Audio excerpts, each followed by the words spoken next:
A reading from the Book of Wisdom of Solomon, chapter 7, verses 1 to 30. Solomon, like other mortals. I also am mortal, like everyone else, a descendant of the first formed child of earth, and in the womb of a mother I was molded into flesh. Within the period of 10 months, compacted with blood from the seed of a man and the pleasure of marriage. And when I was born, I began to breathe the common air and fell among the kindred earth. My first sound was a cry, as is true of all. I was nursed with care in swaddling cloths. For no king has had a different beginning of existence. There is for all one entrance into life and one way out. Solomon's respect for wisdom. Therefore I prayed, and understanding was given me. I was on God, and I called on God, and the spirit of wisdom came to me. I preferred her to scepters and thrones, and I accounted wealth as nothing in comparison with her. Neither did I liken to her any priceless gem, because all gold is but a little sand in her sight, and silver will be accounted as clay before her. I loved her more than health and beauty, and I chose to have her rather than light, because her radiance never ceases. All good things came to me along with her, and in her hands uncounted wealth. I rejoiced in them all, because wisdom leads them, but I did not know that she was their mother. I learned without guile and impart without grudging. I do not hide her wealth, for it is an unfailing treasure for mortals. Those who obtain friendship with God, commended for the gifts that come from instruction.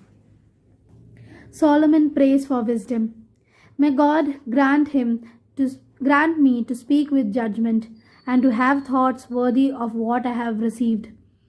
For he is the guide even of wisdom, and for the character of the wise. For both we and our words are in his hands, as are all understanding and skills in crafts.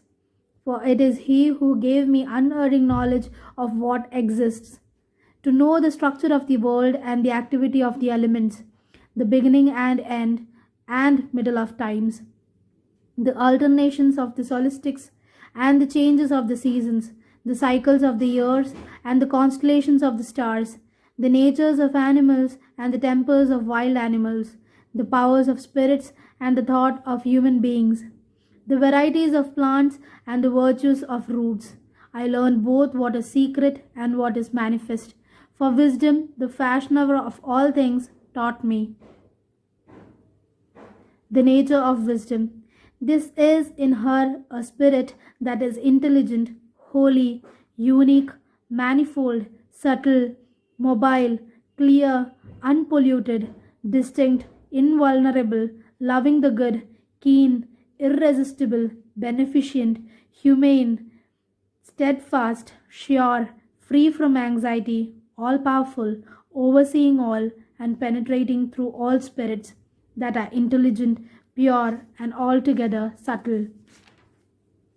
For wisdom is more mobile than any motion. Because of her pureness, she pervades and penetrates all things. For she is a breath of the power of God and a pure emanation of the glory of the Almighty. Therefore nothing defiled gains entrance into her. For she is a reflection of eternal light, a spotless mirror of the working of God, and an image of His goodness. Although she is but one, she can do all things, and while remaining in herself, she renews all things. And in every generation she passes into holy souls and makes them friends of God and prophets.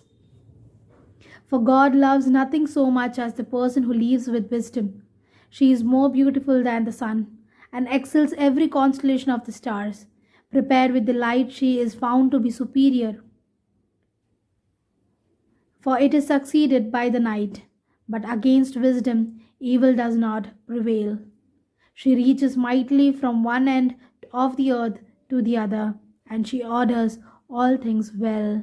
This is the word of the Lord.